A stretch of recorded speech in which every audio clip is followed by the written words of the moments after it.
Sir ನಿಮ್ಮ ಸಿನಿಮಾಗಳ ಮೂಲಕ ಹಲವಾರು ಲವ್ ಸ್ಟೋರಿಗಳನ್ನ ತೋರಿಸಿದಾರೆ. ಹ್ಮ್. ಸೊ ನೀವ್ ಯಾವತ್ತಾದ್ರೂ ಮೇಡಮ್ ಅವ್ರಿಗೆ ಐ ಲವ್ ಯು ಅಂತ ಹೇಳಿದ್ರ? ಇಲ್ಲ ಸರ್. ಇಲ್ಲ. ನಾನು ತುಂಬಾ ಸಂಕೋಚ ಸರ್, ನಂಗೆ ನಾಚಿಕೆ ಸ್ವಭಾವ ಜಾಸ್ತಿ. ಹಾ ಹಾ. ನಾನು ಚಿಕ್ಕ ವಯಸ್ಸಲ್ಲಿ ಒಂದು ಹೆಣ್ಣು ಹುಡುಗಿನೂ ಮಾತಾಡಿಸ್ತಿಲ್ಲ, ನಮ್ಮ ಸ್ಕೂಲಲ್ಲಿ ಯಾವ ಹುಡುಗಿನೂ ಮಾತಾಡಿಸ್ತಿರ್ಲಿಲ್ಲ. ನಾನು ಅಷ್ಟೊಂದು ನಾಚಿಕೆ ಸ್ವಭಾವ. ನಮ್ಮ ಮನೇಲಿ ಊರಲ್ಲೆಲ್ಲ ಕೇಳ್ತಾರೆ, ನೀನು ಅಷ್ಟೊಂದು ನಾಚಿಕೆ ಪಡ್ತೀಯ, ಇಂಡಸ್ಟ್ರಿಯಲ್ಲಿ ಹೋಗಿ ಅದು ಹೆಂಗ್ ಶಾರ್ಟ್ ಎಲ್ಲ ಹೇಳ್ತೀಯ, ಹೀರೋಯಿನ್ಗಳಿಗೆಲ್ಲ ಹೌದು. ಲವ್ ಸೀನ್ಗಳೆಲ್ಲ ಹೆಂಗೆ ಎಕ್ಸ್ಪ್ಲೈನ್ ಮಾಡ್ತೀಯ ಅಂತ. ನಮ್ ಕೆಲಸ ಅಂತ ಬಂದಾಗ ಮಾಡ್ಲೇಬೇಕಲ್ಲ ಸರ್. ನಾನು ನಾಚ್ಕೊಂಡು ಕೂತ್ಕೊಂಡ್ರೆ ನನ್ನ ಕೆಲಸ ಆಗುತ್ತೆ. ನಾನು ಒಂದು ಪ್ರೊಫೆಷನ್ ಆಯ್ಕೆ ಮಾಡ್ಕೊಂಡ್ಮೇಲೆ ಕಷ್ಟವ ಸುಖ ನಾನು ಮಾಡ್ಬೇಕದ್ನ. ಅದೆಲ್ಲ ಹೇಳಕ್ಕಾಗಲ್ಲ ಬಿಡ, ನಾನು ತಲೆ ತಿಂತಾರೆ ಒಂದೊಂದ್ಸಲ ನನಗೆ ನಮ್ಮ ಫ್ರೆಂಡ್ಸ್ಗಳೆಲ್ಲ. ನಾನು ಮ್ಯಾನಿಪ್ಯುಲೇಟ್ ಮಾಡಿ ಅದನ್ನ ಬಿಟ್ಟು ಬೇರೆ ಸಿನಿಮಾ ವಿಷಯ ಬಿಟ್ಟು ಬೇರೆ ಮಾತಾಡಿ ಅಂತ. ಅವ್ರ ಕ್ಯೂರಿಯಾಸಿಟಿ ಸಿನಿಮಾ. ಹೌದು, ಬಿಕಾಸ್ ಯಾಕಂತಂದ್ರೆ ಅದೇ ಕ್ಯೂರಿಯಾಸಿಟಿ ನಾನು ಕೇಳಿದ್ದು.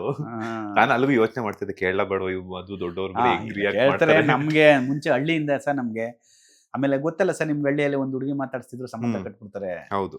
ಹಳ್ಳಿ, ನಮ್ಮ ಹಳ್ಳಿ ಕಡೆ ಅನ್ಎಕ್ಸ್ಪೆಕ್ಟ್ ಆಗಿ ಒಂದು ಹುಡುಗಿ ಜೊತೆ ಏನೋ ಮಾತಾಡ್ತಿರೋ, ಒಂದು ವಯಸ್ಸು ಬಂದ ಹುಡುಗ ಏನೋ ಒಂದು ಸಂಬಂಧ ಕಟ್ಬಿಡ್ತಾರೆ. ಪಾಪ ನಮ್ಮ ಮನ್ಸಲ್ಲಿ ಏನೂ ಇರಲ್ಲ, ಅವ್ರ ಮನ್ಸಲ್ಲಿ ಏನೂ ಇರಲ್ಲ.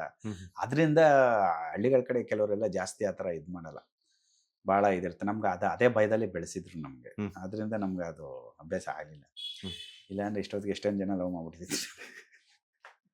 ಯಾವತ್ತಾದ್ರೂ ನಿಮ್ಗೆ ಏನಾದ್ರು ಪ್ರಪೋಸಲ್ಸ್ ಆ ಥರ ಏನಾದ್ರು ಬಂದಿತ್ತಾ ಸರ್? ಬಿಕಾಸ್ ಒಬ್ಬ ನಿರ್ದೇಶಕ ಅಂದ್ರೆ ಬಂದಿದೆ. ನಾನು ನಿರ್ದೇಶನ ಆಗಕ್ಕೂ ಮುಂಚೆನೂ ಬಂದಿದ್ದೆ ನನಗೆ. ನಾನು ಓದ್ತಾ ಇರ್ಬೇಕಾದ್ರೂ ಬಂದಿದೆ. ಬಟ್ ನಮ್ಮಮ್ಮ ಅದರಲ್ಲೆಲ್ಲ ಸ್ಟ್ರಿಕ್ಟು, ಅವೆಲ್ಲ ಕಂಡಿಡಿದು ಬಿಡೋರು ಅವರು. ಗೊತ್ತಾಗಿತ್ತು ಭಯ. ಒಂದು ಏಜ್ ಅಂತ ಬಂದಾಗ ನಾವು ಮೂವ್ ಮಾಡೋದಕ್ಕೆ ಒಂದು ಇದಿರುತ್ತೆ. ನಮ್ಮಮ್ಮ ಭಾಳ ಸ್ಟ್ರಿಕ್ಟ್ ಆ ವಿಷಯದಲ್ಲಿ. ಅವ್ರು ಒಂಥರ ಕ್ರೈಮ್ ಬ್ರಾಂಚ್ ಇನ್ಸ್ಪೆಕ್ಟರ್ ಇದ್ದಂಗೆ. ಅವ್ರು ಅಲ್ಲಲ್ಲೆಲ್ಲ ಇದು ಮಾಡ್ಬಿಡೋರು. ಆಮೇಲೆ ವಯಸ್ಸು ಬತ್ತಾ ದಟ್ ಈಸ್ ನಾಟ್ ಲೈಫ್ ಅಂತ ನಮ್ಗೆ ಗೊತ್ತಾಯ್ತು. ಅದೆಲ್ಲ ಆ ಟೈಮಲ್ಲಿ ಬರೋದು ಒಂದು ಇನ್ಫ್ಯಾಚುಯೇಷನ್, ಒಂದು ಆಕರ್ಷಣೆ, ಅಟ್ರಾಕ್ಷನ್ ಅಂತ ಗೊತ್ತಾಯ್ತು ನಮಗೆ. ಅಂದರೆ ನಿಮಗೆ ಒಂದು 19 ವಯಸ್ಸಿಂದ ಒಂದು 22-23 ವಯಸ್ಸುವರೆಗೂ ನಮ್ಮ ಮನಸ್ಸು ನಮ್ಮ ಮಾತು ಕೇಳಲ್ಲ. ಏನು ನೋಡಿದ್ರು ನಮ್ಮ ಕಣ್ಣಿಗೆ ಚೆನ್ನಾಗೇ ಕಾಣುತ್ತೆ. ಹೌದು. ಏನು ನೋಡಿದ್ರು ಸುಂದರವಾಗೇ ಕಾಣುತ್ತೆ ನಮ್ಗೆ. ಅಂದರೆ ಆ ಏಜ್ ಅಂಥದ್ದು. ನಾವು ಆ ಟೈಮಲ್ಲಿ ತಪ್ಪು ಮಾಡಿದ್ರೆ ಲೈಫಲ್ಲಿ ಮಾಡಿಸ್ಕೊಳಕ್ಕಾಗಲ್ಲ. ಆ ಟೈಮಲ್ಲಿ ಭಾಳ ಕೇರ್ಫುಲ್ ಆಗಿರ್ಬೇಕು. ಆಮೇಲೆ ಪ್ರತಿಯೊಂದೂ ಒಂದು 4-5 ಸಲ ಒಪಿನಿಯನ್ ಜಡ್ಜ್ಮೆಂಟ್ ಮಾಡಿ ನಾವು ಡಿಸಿಷನ್ ತಗೊಬೇಕು. ವೇಗ ತಗೊಂಬೋದು. ಅಂದರೆ ನನ್ನ ಎಕ್ಸ್ಪೀರಿಯನ್ಸ್ ಪ್ರಕಾರ, ಬೇರೆಯವ್ರು ಏನೋ ಗೊತ್ತಿಲ್ಲ, ಹಂಗೆ ಅಂದ್ಬಿಟ್ಟು ಪಾಪ ಲವ್ ಮಾಡೋದ್ರೆಲ್ಲ ಇದಾಗಿದ್ದಾರೆ ಅಂತಲ್ಲ. ನನ್ನ ಎಕ್ಸ್ಪೀರಿಯನ್ಸ್ ಪ್ರಕಾರ ಏನೇ ಒಂದು ಸಡನ್ ಆಗಿ ಏನೋ ಒಂದು ವಸ್ತು ನೋಡಿದ್ರು 1-2-3 ಸಲ ನೋಡಬೇಕು. ಅದು ಇಷ್ಟ ಆಗುತ್ತೋ, ನೋಡ್ತಾ ಇದಾಗುತ್ತೋ ಅಂತ ಸಡನ್ನಾಗಿ ವೇಗಾಗಿ ಇದು ಮಾಡಬಾರ್ದು. ಆಮೇಲೆ ತಂದೆ ತಾಯಿಗಳು ಪಾಪ ಪ್ರತಿಯೊಬ್ಬ ಮಕ್ಕಳನ್ನ ಚಿಕ್ಕ ವಯಸ್ಸಿಂದ ಅವ್ರಿಗೆ ಏನೇನೆಲ್ಲ ಸೇವೆ ಮಾಡಿ ಬೆಳೆಸಿರ್ತಾರೆ. ನಾವು ಒಂದು ಹುಡುಗಿಗೆ, ಒಂದು ಹುಡುಗನಿಗೆ ತಂದೆ ತಾಯಿ ಸ್ಯಾಕ್ರಿಫೈಸ್ ಮಾಡ್ತೀವಿ.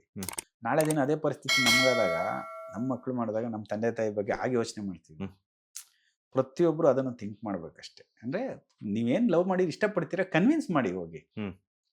ತಂದೆ ತಾಯಿನ ಕನ್ವಿನ್ಸ್ ಮಾಡಿ, ನಿಮ್ಮನ್ನು ಬಿಟ್ಟು ಹೋಗೋದಿಲ್ಲ, ನಿಮ್ಮ ಕಂಡ್ರೆ ಆಸೆ ನನಗೆ, ಅಟ್ ದ ಸೇಮ್ ಟೈಮ್ ನನಗೆ ಇವನು ಇಷ್ಟ, ನನ್ನ ಲೈಫಲ್ಲಿ ಇವಳು ಇಷ್ಟ, ಕನ್ವಿನ್ಸ್ ಮಾಡಿ. ಯಾವುದೇ ತಂದೆ ತಾಯಿ ಅಷ್ಟು ಶತ್ರುಗಳಲ್ಲ ಸಮ್ಮ, ಕನ್ವಿನ್ಸ್ ಮಾಡೋ ವಿಧಾನದಲ್ಲಿ ಇರ್ತದೆ ಅಷ್ಟೆ. ಕೆಲವರು ಅದನ್ನು ಮಿಸ್ಯೂಸ್ ಮಾಡ್ಕೊಂಡು ತಪ್ಪು ಮಾಡ್ಕೊಂತಾರೆ.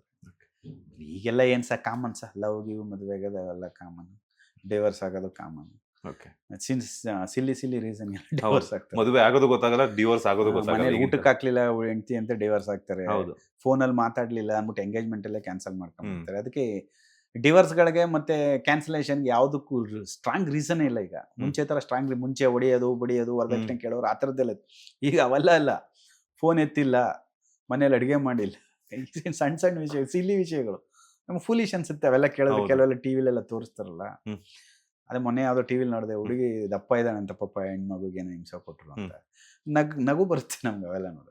ಎಲ್ಲೋ ಒಂದ್ ಕಡೆ ನಮ್ಮ ಯೂತ್ಸ್ ದಾರಿ ತಪ್ಪಿದ್ದಾರೆ ಅಂತ ಅನ್ಸುತ್ತಲ್ಲ ಸರ್? ಸರ್, ದಾರಿ ತಪ್ಪೋದು ಏನು ಅಂತಂದ್ರೆ, ಫಸ್ಟು ಅಪ್ಪ ಅಮ್ಮ ಅವರು ಭದ್ರವಾಗಿ ಬುದ್ಧಿ ಕಲಿಸ್ಬೇಕು ಮಕ್ಕಳಿಗೆ.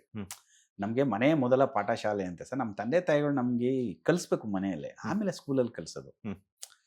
ನಾವು ತಂದೆ ತಾಯಿಗಳು ಕರೆಕ್ಟಾಗಿ ನಮ್ಗೆ ಒಳ್ಳೇದು ಇದು ಮಾಡುವ. ನಮ್ಮ ಮನೇಲಿ ಕೂತಿದ್ರೆ ಹಿಂಗೆ ಕಾಲಲ್ಲಿ ಆಡ್ಸಂಗಿಲ್ಲ, ಬೈತಾರೆ. ಕಾಲನ್ನ ಹಿಂಗೆ ಅಲ್ಲಾಡ್ಸಂಗಿಲ್ಲ, ಹೊಡಿತಾರೆ.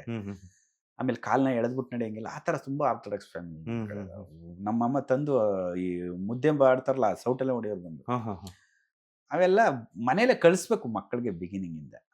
ಆಮೇಲೆ ಬೆಳೆದ ಮೇಲೆ ಅವರೆಲ್ಲ ತಪ್ಪು ಮಾಡೋದ್ಮೇಲೆ ಹಿಂಗಾಯ್ತು ಅಂದ್ರೆ ಪ್ರಯೋಜನ ಇಲ್ಲ. ಗಿಡವಾಗಿ ಬಗ್ಗದು ಮರವಾಗಿ ಬಗ್ಗಿತ್ತೆ ಅಂತ ಗಾದೆ ಅಲ್ವಾ, ಹಂಗೆ ವೇದ ಸುಳ್ಳಾದ್ರೂ ಗಾದೆ ಸುಳ್ಳಾಗಲ್ಲ, ಅನುಭವದಿಂದ ಮಾತಾಡಿರು. ಅದನ್ನೆಲ್ಲ ಫಸ್ಟು ತಂದೆ ತಾಯಿ ಮಕ್ಕಳಿಗೆ ಕರೆಕ್ಟಾಗಿ ರೂಟ್ ಹೇಳ್ಕೊಡ್ಬೇಕು. ಇದು ತಪ್ಪು, ನೀವೇನೇ ತಪ್ಪು ಮಾಡಿದ್ರು ನನಗೆ ಹೇಳಿ, ನೀವು ಮಾಡ್ತಿರೋದು ತಪ್ಪು, ಯಾಕೆ ತಪ್ಪು ಅಂತ ಹೇಳ್ತೀನಿ, ಹಿಂಗೆ ಅದನ್ನು ಎಕ್ಸ್ಪ್ಲೈನ್ ಮಾಡಬೇಕು. ನೀವು ಮಾಡೋದು ತಪ್ಪು ಅಂತ ಗೊತ್ತಾದಾಗ ಅವರೇ ಹೇಳ್ತಾರೆ ಎಲ್ಲ ಬಂದು. ನೀವೇನೇ ತಪ್ಪು ಮಾಡಿ ನಮ್ಗೆ ಹೇಳ್ಬಿಟ್ಟು ಮಾಡಿ, ಆಮೇಲೆ ನಾವು ಅದನ್ನು ಸರ್ವ್ ಮಾಡಿಸ್ಬೋದು ಅಲ್ವಾ. ಕೆಲವು ಬೈಕೋಸ್ಕರ ಬೇರೆ ಬೇರೆ ಏನೇನೋ ಮಾಡ್ಕೊಂಡ್ಬಿಡ್ತೀವಿ, ಸುಸೈಡ್ ಗಿಸೈಡ್ ಅವೆಲ್ಲ. ಎಲ್ಲನೂ ಓಪನ್ ಆಗಿರಬೇಕು. ಆಮೇಲೆ ಸರಿ ತಪ್ಪು ಹೇಳ್ಕೊಡ್ಬೇಕು. ಜೀವನ ನಾವಂತೀವಿ, ಹಣೆ ಬರ ಏನು ಬರ್ದಿರುತ್ತೆ ಅದಾಗುತ್ತೆ. ಹಣೆ ಬರಕ್ ಹೊಣೆ ಯಾರು ಅಂತ. ಸರ್ ಆಗ್ಲೇ ಮಾತಾಡ್ತಾ ಪ್ರಪೋಸಲ್ ಸುಮಾರು ಬಂದಿದೆ ಅಂತ ಹೇಳ್ತೀನಿ, ಜಾಸ್ತಿ ರಿಟೇಸ್ಟ್ ಮಾಡಕ್ ಹೋಗಲ್ಲ.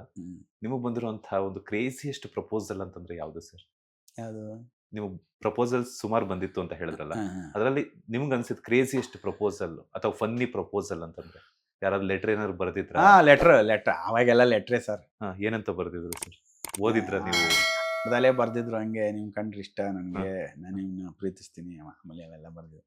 ನಾವು ಅದನ್ನ ಮಾಮೂಲಿ ಪ್ಯಾಂಟ್ ಜೇಬಲ್ಲಿ ಹಾಕೊಂಡು ಮನೇಲಿ ಇಟ್ಟಿವಿ. ನಮ್ಮ ಮನೇಲಿ ಎಲ್ಲ ಚೆಕ್ ಮಾಡ್ತಿದ್ರು. ನಮ್ಮ ಅಮ್ಮಂಗೆ ಸಿಕ್ಕಾಕೊಂಡಿದ್ರ? ನಮ್ಮ ಅಮ್ಮಂಗೆ ಸಿಕ್ಕಿ ಹೋಗಿ ಅವ್ರ ಕ್ಲಾಸ್ ತಗೊಂಡಿದ್ರು. ಅವತ್ತೇ ಎಲ್ಲ ಅಷ್ಟ ಹುಡುಗಿ ನಾನು ಮಾತಾಡ್ಸೋದೇ ಬಿಡ್ಬಿಡ್ತು. ಓಕೆ. ಹುಡುಗಿ ಚೆನ್ನಾಗಿದೆ ಈಗ, ಚೆನ್ನಾಗಿ ವೆಲ್ ಫ್ಯಾಮಿಲಿ ಸೆಟ್ಲ್ ಆಗಿ ಚೆನ್ನಾಗಿದೆ. ನಂಗೆ ನಗು ಬರುತ್ತೆ ಈಗ ನಮ್ಗೆ. ಅಂದ್ರೆ ಆ ಒಂದು ಟೈಮ್ ಅಷ್ಟೇ, ಪೀರಿಯಡ್ ಅಂತಾರಲ್ಲ ಸರ್, ಆವಾಗ. ಸರ್ ನಾವು ಯಾವತ್ತು ನಾವು ಮಾಡೋ ಕೆಲಸ ಬಿಟ್ಟು ಬೇರೆ ಕಡೆ ಕಾನ್ಸಂಟ್ರೇಟ್ ಮಾಡಿದಾಗ ಇವೆಲ್ಲ ಆಗುತ್ತೆ ಸರ್. ನಾವು ಓದೋ ಟೈಮಲ್ಲಿ ಓದ್ಕೊಬೇಕು, ಆಡೋ ಟೈಮಲ್ಲಿ ಆಟ ಆಡಬೇಕು. ನಮಗೆ ಎಂಟರ್ಟೈನ್ಮೆಂಟ್ ಅನ್ನೋದು ಏನಿರಲಿಲ್ಲ ಸರ್. ಬೆಳಗ್ಗೆ ಟಿಫನ್ ಮಾಡ್ಕೊಂಡು ಆಚೆ ಹೋದ್ರು ಬರೀ ಆಟಕ್ಕೆ ಹೋಗ್ತಿದ್ವಿ, ಸಾಯಂಕಾಲ ಮಧ್ಯಾಹ್ನಕ್ಕೆ ಊಟಕ್ಕೆ ಬರ್ತಿರ್ಲಿಲ್ಲ. ಟಿವಿ ಅನ್ನೋದು ಇಲ್ವೇ ಇಲ್ಲ ಬಿಡಿ. ಬೀದಿ ಸುತ್ತಿ ಮರ್ಕೋತಿ ಆಟ ನೋಡು, ಫಿಸಿಕಲ್ ಆಕ್ಟಿವಿಟೀಸೇ ಫುಲ್. ರಾತ್ರಿ 7 ಗಂಟೆ ಊಟ ಮಾಡ್ತಿರ್ಬೇಕಾದ್ರೆ ಹಿಂಗ್ ನಿದ್ದೆ ಬಂದ್ಬಿಡೋದು, ಅಷ್ಟೊಂದು ಸುಸ್ತಾಗ್ಬಿಟ್ಟಿರ್ತೀವಿ. 7:30 ಮಲ್ಕೊಂಬಿಡುವ ಮನೇಲಿ. ಈಗೇನು ಟೈಮು, ರಾತ್ರಿ 1 ಗಂಟೆ ಆದ್ರೂ ಮೊಬೈಲ್ ನೋಡ್ತಿರ್ತಾರೆ, ಟಿವಿ ಹಾಕೊಂಡು ಕೂತಿರ್ತಾರೆ. ಹಂಗಿದೆ ಮತ್ತೆ ಇನ್ನೇನು ಆಗದೆ ಇವೆಲ್ಲ. 100%. ಟೆಕ್ನಾಲಜಿ ಬಂದಾಗ ಅಡ್ವಾಂಟೇಜ್ ಎಷ್ಟಿದೆ, ಡಿಸ್ಅಡ್ವಾಂಟೇಜು ಅಷ್ಟೇ ಇದೆ.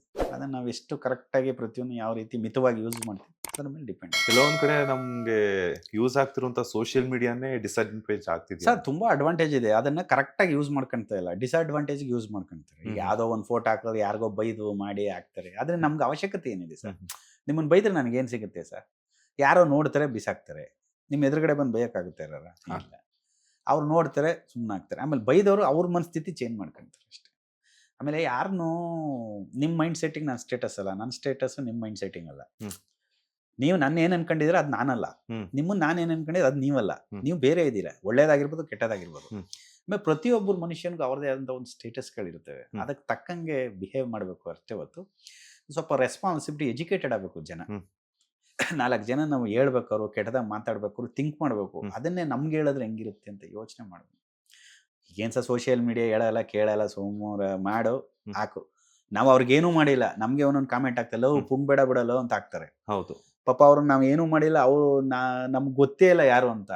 ನಾವು ನೋಡ್ಬಿಟ್ಟು ತಕ್ಬಿಟ್ಟು ಸುಮ್ಮನೆ ಆಗ್ಬಿಡ್ತೀವಿ. ಪಾಪ ಕೆಲವರು ಡೈರೆಕ್ಟರ್ಗಳಿಗೆ, ಕೆಲವು ಹೀರೋಯಿನ್ಗಳಿಗೆ, ಕೆಲವ್ರಿಗೆಲ್ಲ ಪೊಲಿಟಿಷಿಯನ್ಸ್ಗೆ, ಕೆಲವರು ಹೆಣ್ಮಕ್ಳಿಗೆ ತುಂಬಾ ಜನ ಕೆಟ್ಟದಾಗ ಎಲ್ಲ ಆಗ್ತಾರಲ್ಲ. ಅಂದ್ರೆ ಅವ್ರ ಮನಸ್ಥಿತಿ ಮನೆಯವ್ರು ಕಲಿಸ್ಬೇಕು. ಅವೆಲ್ಲ ಒಂದು ಹೆಣ್ಣಿಗೆ ಏನು ಮರ್ಯಾದೆ ಕೊಡಬೇಕು ಮಾಡಬೇಕು. ಆ ಟ್ರೋಲ್ ವಿಚಾರದಲ್ಲೂ ಕೆಲವೊಂದು ಹಿಂಗೆ ಆಗುತ್ತೆ. ಏನು ಮಾಡೋಕ್ಕಾಗಲ್ಲ ಸರ್. ಏನು ಒಳ್ಳೇದು ಇರುತ್ತೆ, ಕೆಟ್ಟದ್ದು ಇರುತ್ತೆ.